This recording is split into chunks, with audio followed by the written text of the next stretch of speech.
13 Questions by Mantranscending. Manhood in the Digital Age.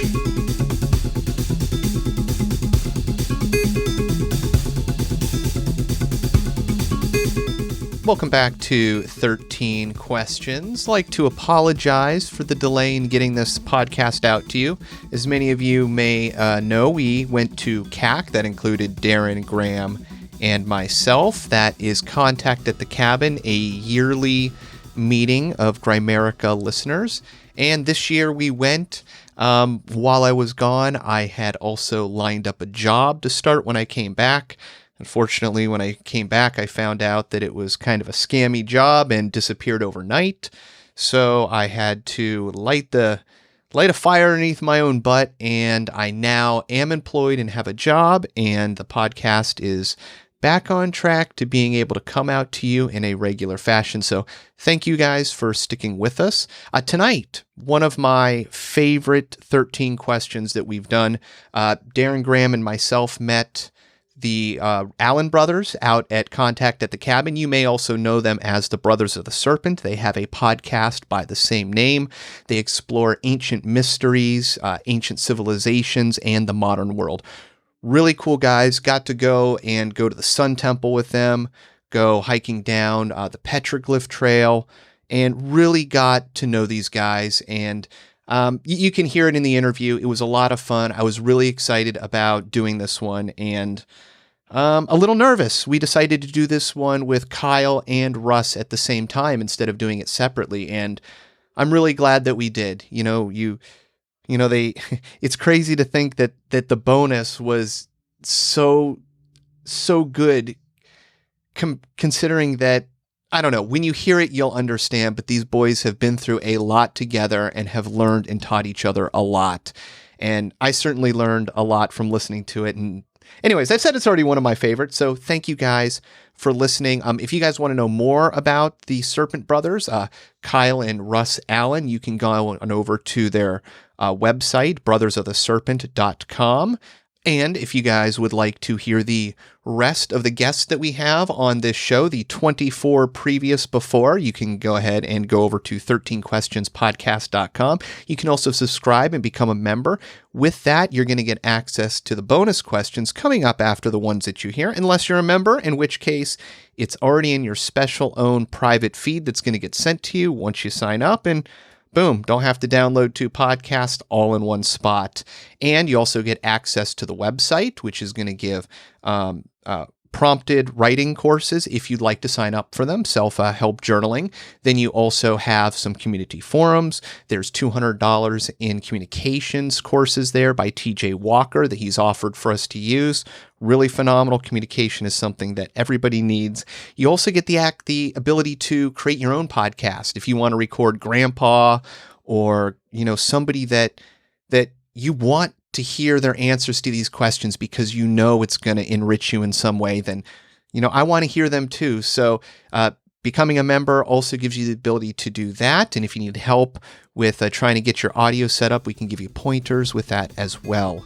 Thank you guys so much for continuing to listen to us, to sticking with us. If you'd like to hear more, like I said, 13questionspodcast.com. Sign up, become a member. Thank you so much.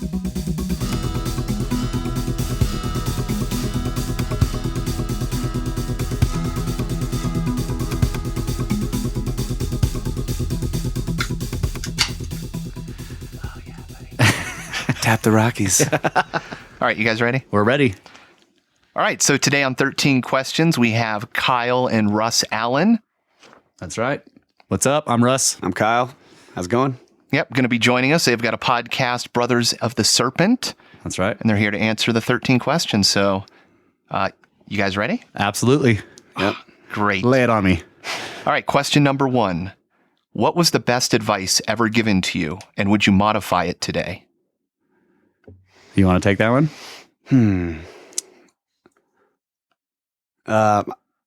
No, I wouldn't modify it. And the best advice was actually from Russ. And that was essentially, you can't worry about what people think about you. You have to just be yourself. And for me, that was a big struggle, wondering about what people thought and wanting people that I respected to respect me back, and get in this loop of thinking things that my mind is totally making up that are not true, that they might be, thinking negative things towards me. And, since I was like 14, he's been telling me that. And it's so true. So, yeah.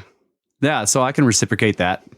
I think that the best advice I've gotten, and I wouldn't modify it either, came from Kyle. And it was about self-improvement.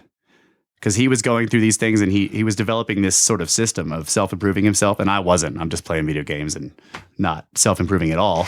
And Kyle was like, dude, you should try this. Like sit down and make a list of things that you suck at, and then attack them one at a time, like in a focused manner, And he started telling me, he's like, we both have been terrible at scheduling and, being places on time or whatever. And he was getting better and better at it while I was still terrible showing up 30 minutes late. And like, he was like, this is how you do it, and just sit down and like make a big list and then attack it one thing at a time and just do this, and you feel better about yourself. And so I've started that process. I still am late all the time, but I've started that. I'm not on that one. Still on your list. It's still down the list. Yeah. It's like number 2. But yeah, so like that has been a fantastic thing, and I've been trying to do it. So, is that a dynamic that you guys had a lot as kids? Yes, I think so. Like, I always, this is not strictly true, but I always look at it this way. Like, he's left-handed, I'm right-handed.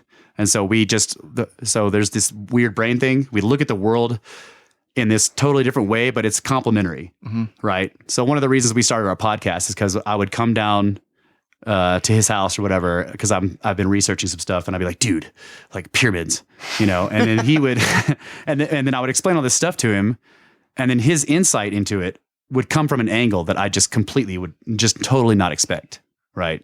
And I would be like, oh my God, because I thought I was going to be blowing his mind. And then his response would blow my freaking mind. And it's just been that way our whole lives. So yeah, I think that is a dynamic that we have. Like, we complement each other very well in that way. That's awesome. Yeah. Yeah. And Russ is the older brother. So, and more of a recluse, whereas I was like, extroverted. Yeah. A little more.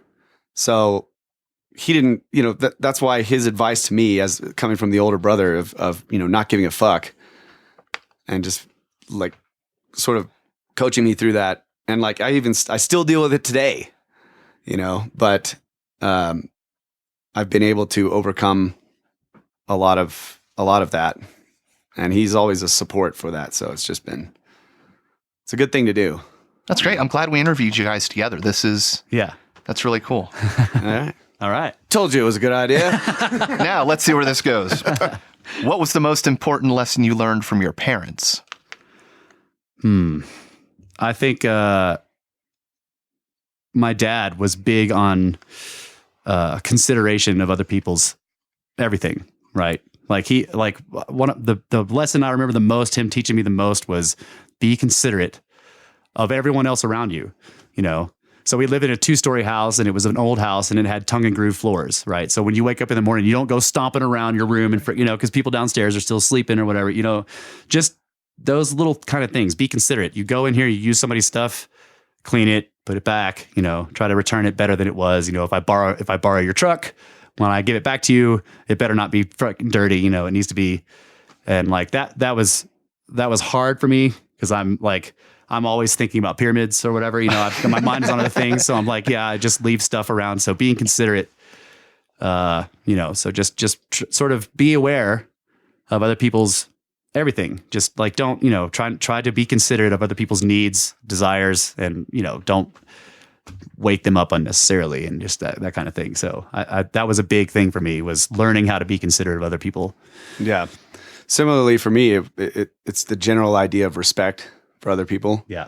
And I would say specifically between the two of them, they're still together. They've been together all our lives. Yeah. And so watching them go through problems but solve them, in a loving way. Oh yeah. Good point. Was huge. Yeah. So, in terms of relationships, I would always apply that to my friendships, my romantic relationships, and obviously with my wife of 12 years. on May 20th, like we've had a lot of problems, but we never give up.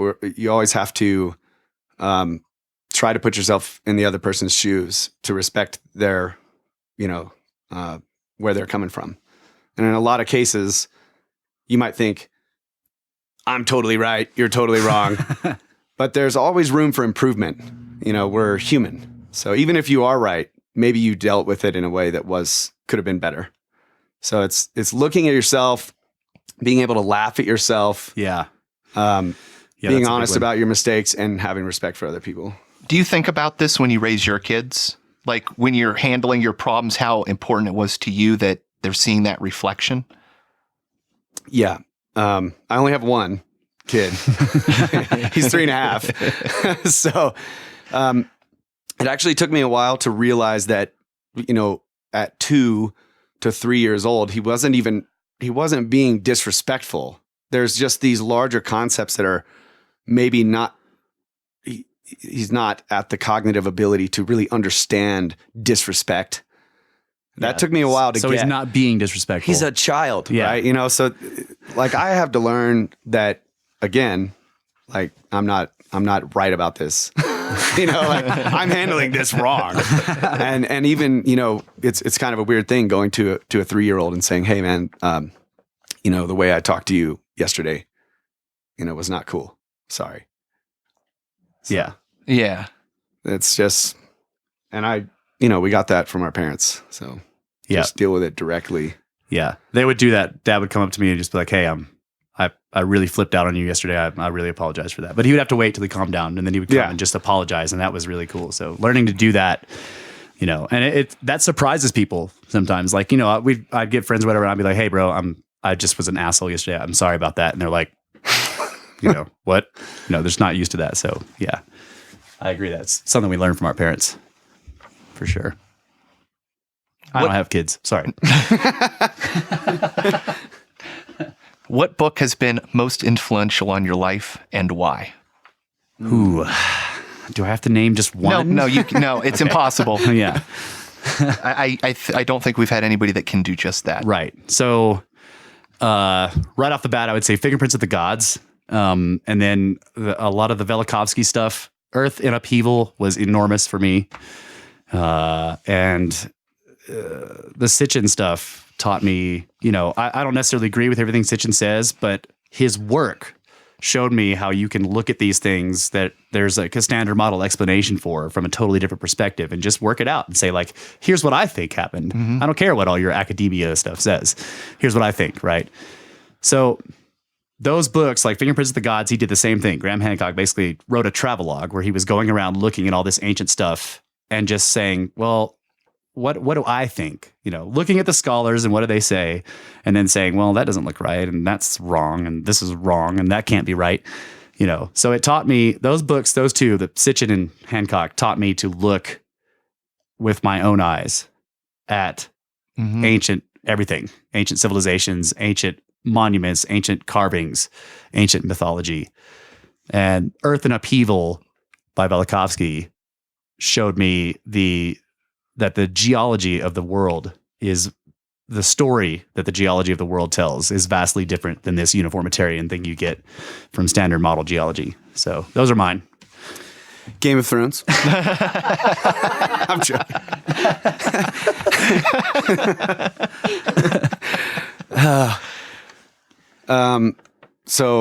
That's really hard to narrow it down to one, but I would agree that Fingerprints of the Gods, that was in recent years.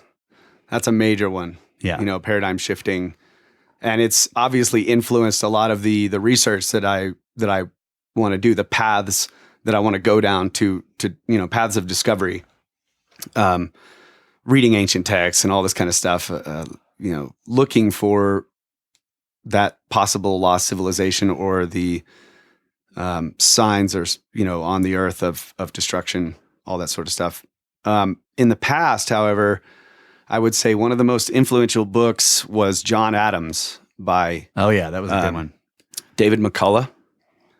So John Adams was a founding father of the United States, and he journaled like prolifically. Okay. I mean, the guy was just journal every day in detail. And also he copied every single letter that he sent anyone and every single letter that he received. So he had, I mean, records of all of the communication that he had between the other founding fathers at the time.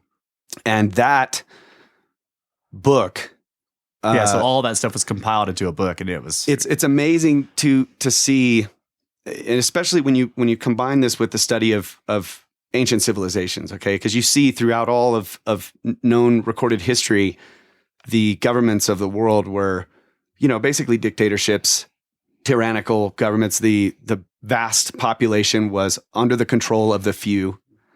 And this had been the state of affairs for as long as anyone knew. And this guy and his, co-conspirators at the time were reading, sort of banned books and other things like John Locke, Adam Smith. Adam Smith was, an economist at the time, free market economist. John Locke wrote Adam Smith Natural Law. Yeah, and Adam Smith wrote Wealth of Nations. The Wealth of Nations and Natural Law. So these guys were talking to each other about, what should be, how should people really be able to live?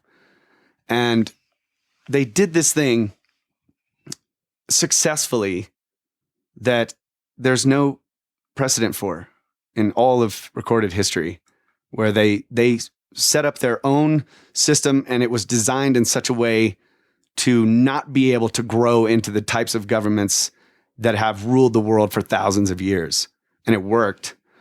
Obviously, it has problems, but that blew me away. It was almost like, if you think about podcasts, like there's a group of people that are thinking about these other things and coming together.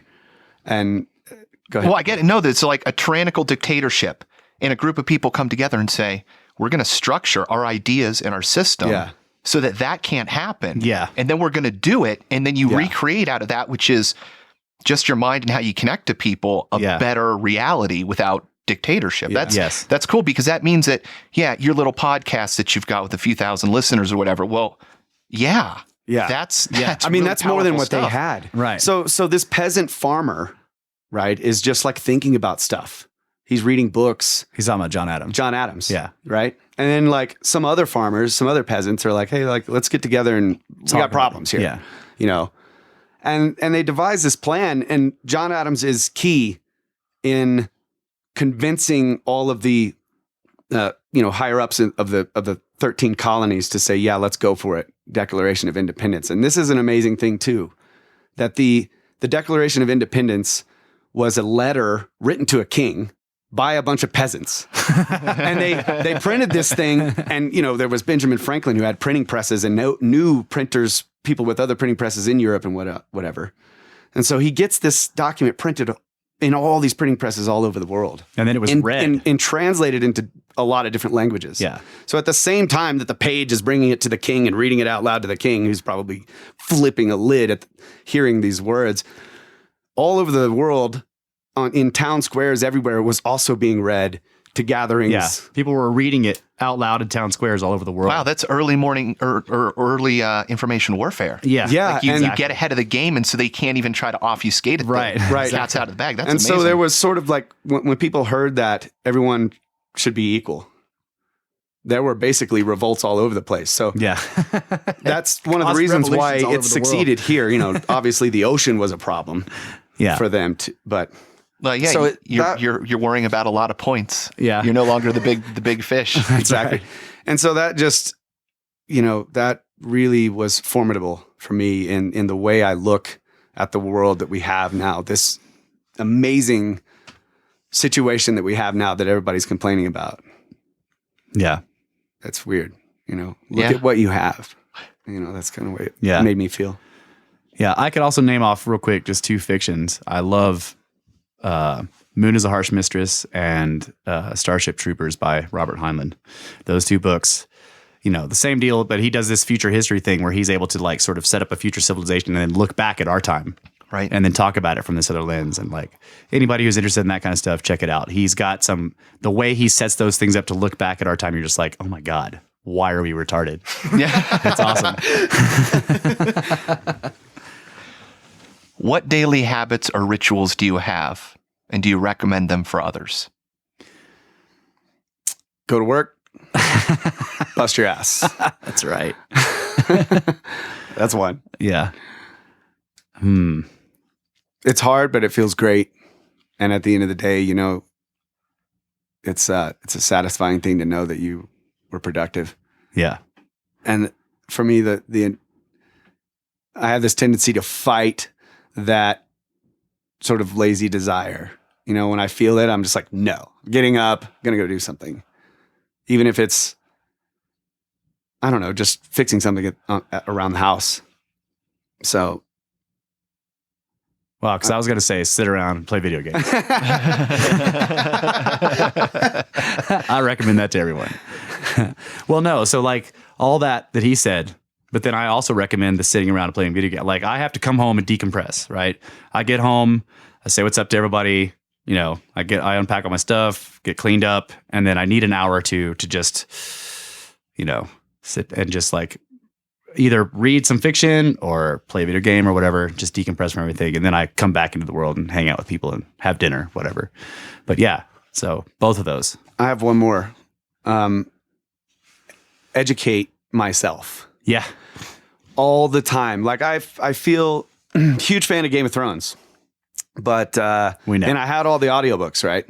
It's like, I want to listen to them again, but I'm like, is that really responsible? Like there's so much to learn out in the universe. I need to learn real things, true things. So every day at work, I'm looking at my podcast list or looking for a PDF that I can have my phone play in my ears while I'm at work. Or recorded physics lectures. Yeah. I mean, just educate myself, history, physics, chemistry, whatever, the sciences, you know, metaphysics, whatever, just philosophy. So, yeah, that's been a great thing. Yep. Great habit. If I were to ask your best friend, what is the one thing they would say you need to work on the most and why?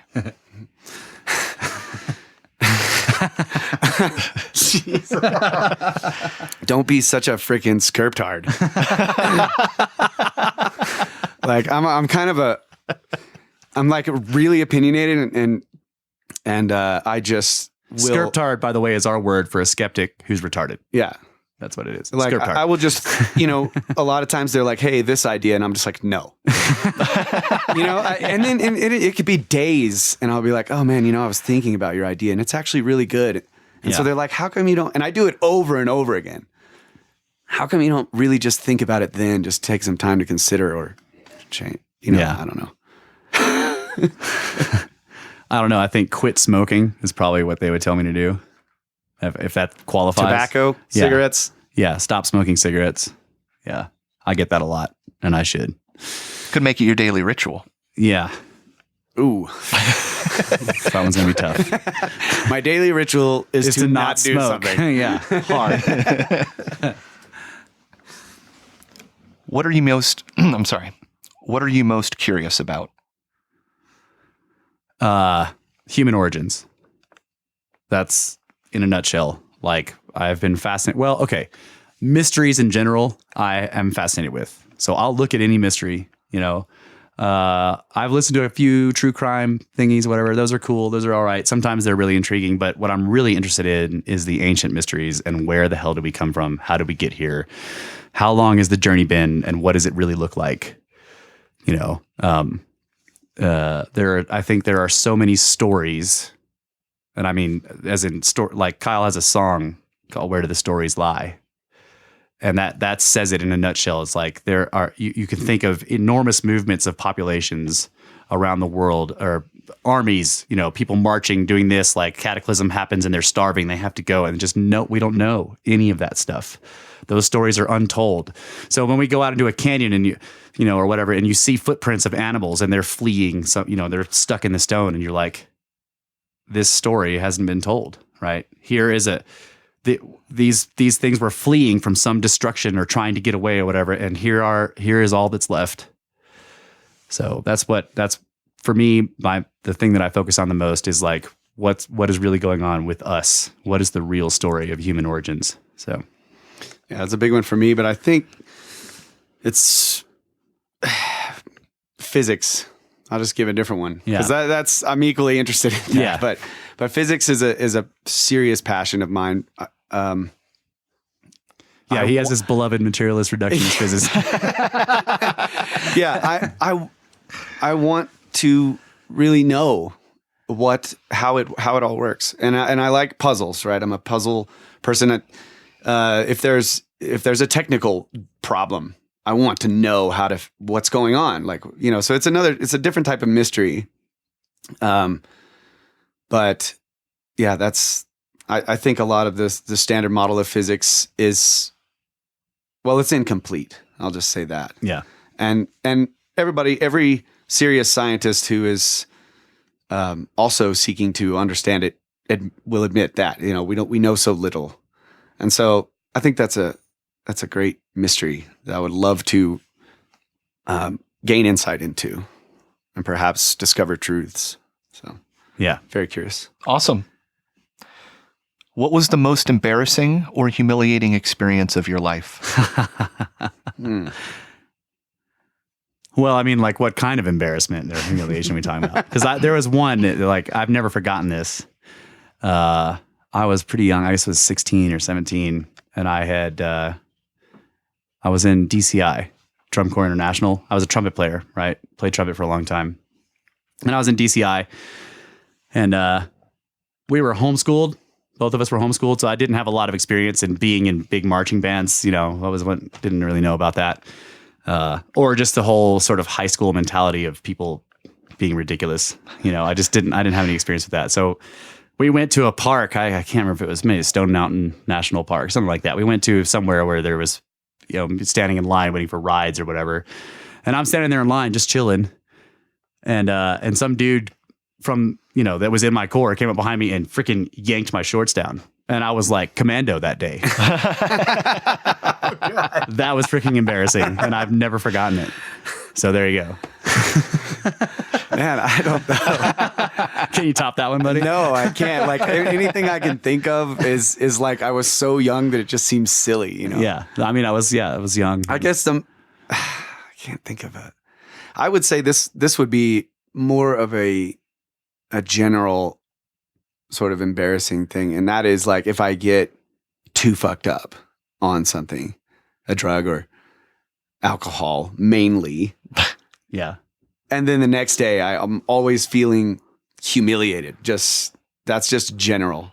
So yeah, because I started acting like it. So in our podcast, it starts with episode 2 because episode 1, like I got hammered and I'm like, I'm not publishing that. You know what I'm saying? Like I don't want to, and Russ is like, dude, it was fine. I'm like, no, that is humiliating to me. And I don't realize it when I'm doing it, which makes it worse. It's a good story though. Yeah. Yeah. We actually tell people, we're like, yeah, we're going to start a podcast. People are like, you won't publish the first episode. So we just started with episode 2. Yeah. That's the story we tell. But it's actually because Kyle got too hammered. And don't publish that episode. Yeah. And most, I would say even, in my young high school days, like those embarrassing moments, like New Year's Eve party, my girlfriend, her parents, everybody are all at the house. I get hammered and climb up a ladder to look at the stars on top of a camper trailer and just pass out and nobody knows where I am. And so like I just wake up the next day and the whole party's over and I was like hammered right at the beginning and no one knew where I was. So I'm so embarrassed. Did you tell everybody where you were? Well, yeah. I mean, eventually they all figured it out. It's like he's hammered and passed out on top of that camper trailer. So... What is your greatest fear and how did you overcome it? Wow, that's an assumption. It's okay if you didn't. Yeah. I was like, who's to say I overcame it? Well, I think one of my greatest fears is failing the people that I love. I was going to say, And was I gonna do say it the all the same thing. time, and so I haven't overcome the fear, obviously. But I try. But it is failing the people that I love that pushes me to not be that guy as much as possible. And obviously, I don't always make it, but that is mine. I'm the same way. Yeah. What quality do you most admire in a man, and why? I would say respect. Yep. If they exhibit respect for others, that's Yeah. I mean, I'm like good character, Yeah. you know. I agree with that. Who were and are your role models, and why? Huh. Randall Carlson. Yep. Randall Carlson is definitely a role model. Yeah. I love the way he approaches the quest, the great quest, you know, to discover and seek the mysteries, and also the way he communicates them and presents them. You know, he does it in a way that isn't, you know, what's the word? It's not like, oh, I know this is the way it is. Oh yeah, he's humble about it. Yeah. And he accepts the idea that like that there's unsurety. Yeah, he's not beholden to a truth. Right. He's willing to shift his Yes. beliefs. Right. Yeah. That he's always on a path of understanding, not know. He doesn't know. He's always trying to increase his understanding, but he doesn't, you know. Yeah. What it can't be instead Right. of what it can be. Exactly. Yeah. And I would say, this is very cliche, but I would say another role model is my dad. Yep. Yeah. Like my dad has, you know, like he like specifically how he arranges his life. Like the guy is just like clockwork. Yeah. You know, everything is in its proper place. He's very organized. You know, I'm completely the opposite. So that's a big role model. And my for me. mom is a great spiritual role model. Yeah. Like she taught me about having a soul Yeah. and spirit, you Yeah. know. She's a devout Catholic, and I'm not, but that doesn't matter. Right. I still practice these lessons she taught me as a child in how to pursue, you know, your inner self. So my dad was, like Russ was saying, is this person who has his life like under control and very organized and very, very respectful. You know what I mean? He's like, he's got everything organized, but at the same time, he's not like authoritarian about Yeah. it. He's not, you know, he's real easy to get along with. So those two qualities are rare. Taught me to find. laugh at myself. Yeah. Right. Yeah. So What institution of society or structural aspect of modern life would you change given the chance? Academia. Amen, brother. The education system is bad. You know, I'm like, this is a sort of a pithy way or a goofy way to put it, but like whoever thought it was a good idea to put the government in control of teaching children was retarded. yeah, That's not a good idea. that was a really bad idea. Yeah, that was just not a good idea. So Was the question including society? Can you read I'll read it again, yeah. What institution of society or structural aspect of modern life would you change given the chance? Okay. Yeah, I agree with that. I was thinking, you know, if we could sort of branch that off into just like people's behavior, you know. well, behavior patterns can be institutionalized. I That's guess, true. Yeah. But that's more of a broader description of institution, I guess. Yeah. Respect. That's all I'm going to say. R. You know. E. Q. What the? What is the most courageous thing you have ever done or seen in your life? Done or seen. That's a well, okay. I'll just throw this one out there. I don't know if I would describe this as courageous, but I witnessed a pretty bad accident with a dump truck. And it was a school zone, so everyone had kind of slowed down and stopped.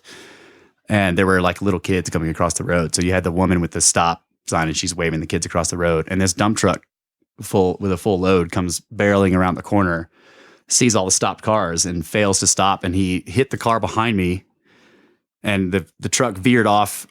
And of course the kids are all running and screaming and shit. You know, the car goes flying. The dump truck lays over on its side and slides and catches on fire. And I jumped out of my car and climbed up onto the thing and opened the door and helped get the driver out while it was on fire. So I thought that was pretty courageous, I guess. But at the time, I was just like, holy shit, that guy's going to burn to death. So, you know, I guess that was, if I was to look back and say something was courageous, that was something I'm proud of doing. I don't know if that's what you meant, but. Yeah. Gonna put you on the spot here. Okay. So we got in a car accident. Yeah. We were hit head on by a drunk driver and broke Russ's back. And the doctor said he would never walk again. Well, I don't know how many days he'd been in the hospital, unable to get up. But I was staying, nights. We'd bring what was that game system we were playing, some RPG or whatever? Oh, yeah. It was like trying to keep him entertained. He's sitting in there just day after day, can't move. Well, one night he was just like, I got to take a shit. Yeah. And I want to go to the fucking bathroom. Not in this, you know what I'm saying? Yeah, yeah. He was like, and I'm like, well, what are we getting? He's like, I want to get up. And I was like, well, we'll call the nurse. No. Yeah. So I pulled all the stuff off of him and. Yeah. Helped me out of the bed. And I stood up for the first time in like, I don't know how long, week and a half, 2 weeks.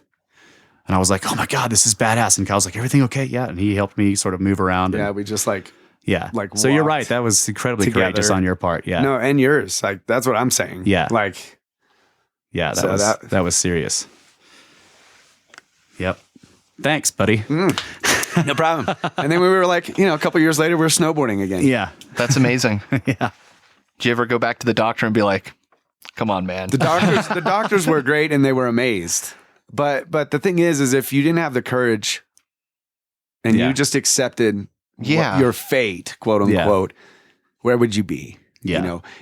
Your muscles atrophy. Yeah. I mean, the longer you go without really taking that leap of, courage or whatever, then the worse it's going to be. And he did it early on. I mean, his back was still healing from surgery.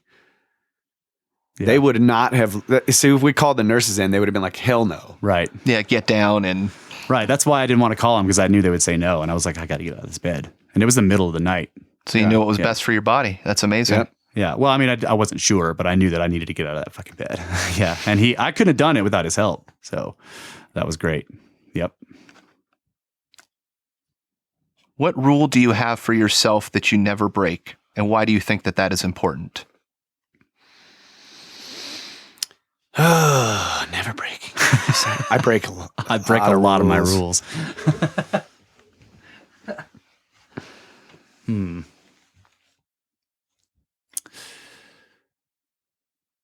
Yeah, that's hard to say because, I mean, I have rules that I wish I never broke. I mean, there's general ones like they don't kill anyone. That's a big rule. I haven't broken that one yet. I don't know. That's yeah, that's a difficult one. Yeah. The rules I wish I never broke were rules that I set for myself, like when I'm trying to improve myself. Yeah. For example, very simple one, like stop smoking. Yeah. And then I follow that rule for a year and then break it. And then it's back to the, starting over. Yeah. But that's kind of not, I don't know. I'm not sure if that satisfies the question. We talked about this earlier, actually, but lying. Don't lie. Yeah. And I have to say, I break that rule. And I hate that. Yeah. So I really try not to break that rule. And I would say for the most part, I don't. But I have. And I probably will again, and I wish I wouldn't. So. Yep. That's a good one. Yeah, I agree. Well, guys, that's the end of the first 13 questions. So Wow. it's not the end Can of we the get show a high yet. five here? Yeah, can we get a high five? So yeah, thank you everybody for joining us. Yep. Yeah, thanks a lot. Thanks, man. That was really great. Yeah, that was cool. Very introspective. Yeah. Yeah.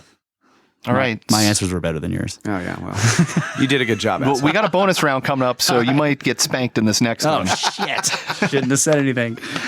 All right. If you guys want to learn more about 13 questions, you can go to 13questionspodcast.com. You can become a member. You get access to the premium feed. We've got over $200 in communication courses by TJ Walker. Everybody needs to work on their communication course, or work today. We've also got prompted journaling writing. So if you want to sign up for that, you can have that emailed out to you daily or weekly it is, so you can do some self-improvement. Of course, we have the community forums and we've got these bonus questions coming right up. All right. All right, guys, you ready for the bonus? Yeah, hit me with it. Yeah, let's go. All right. Hit on me. What would you tell your teenage self? Stop being a fucking idiot. I'm sorry.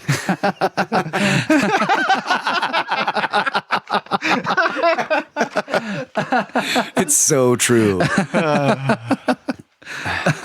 Yeah, I on a more serious note, go back to the education thing.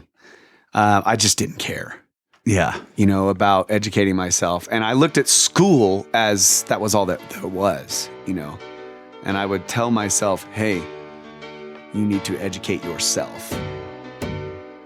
Yeah. I think one of my biggest, if I could go back and tell my teenage self something, would be like, remember I had that Air Force scholarship.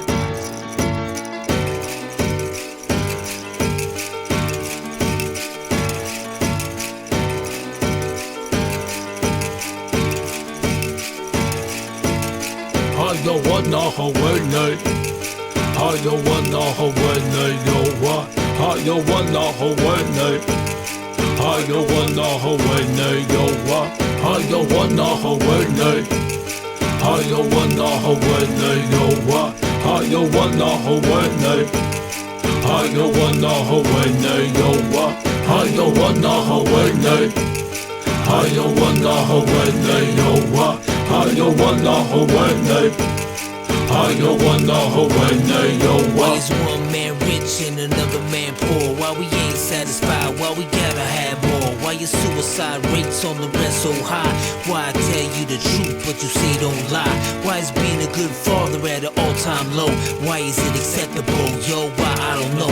Why she blame him and he blame her? It's useless. Ask yourself this question. Why you making excuses? Why do parents gotta bury their kids? Why we text and drive, not caring how scary it is? Why it's so hard to forgive and leave the past behind? And if you did, then that's divine. Why don't you help your brother when you see him fall? Why do we act like God don't see it all? Why do we call them black, them white, them Asians and use labels? Now that's racism. I wanna win it. Why? I wanna win it. Yo, what? I wanna win it. Why? I wanna win it. Yo, what? I wanna win it. Why? I wanna win it. Yo, what? I wanna win it. Why? I wanna win it. Yo, Why is what? there innocent people locked up for life? While some people can't say nothing nice. Why do we always gotta question what all of it means? And why won't you follow your dreams? Tell me why. The night when you took my dad, why'd you let me see my grandpa cry? And tell me why.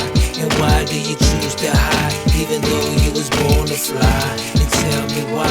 And why don't we turn from all the hate? And why don't we learn from all mistakes? Why do I keep on wrecking these fat beats? And teachers don't make more than professional athletes? And why? And why? And why? And why? And why? And why? I wanna win it. Why? I wanna win it. Yo, what? I wanna win it. Why? I wanna win it. Yo, what? I wanna win it. I wanna win it. Yo, what? I wanna win it. I wanna win it. Yo, what?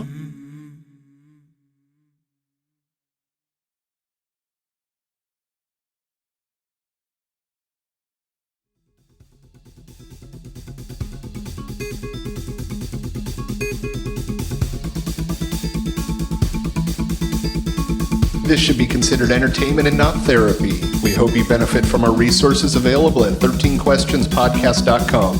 Thank you for listening.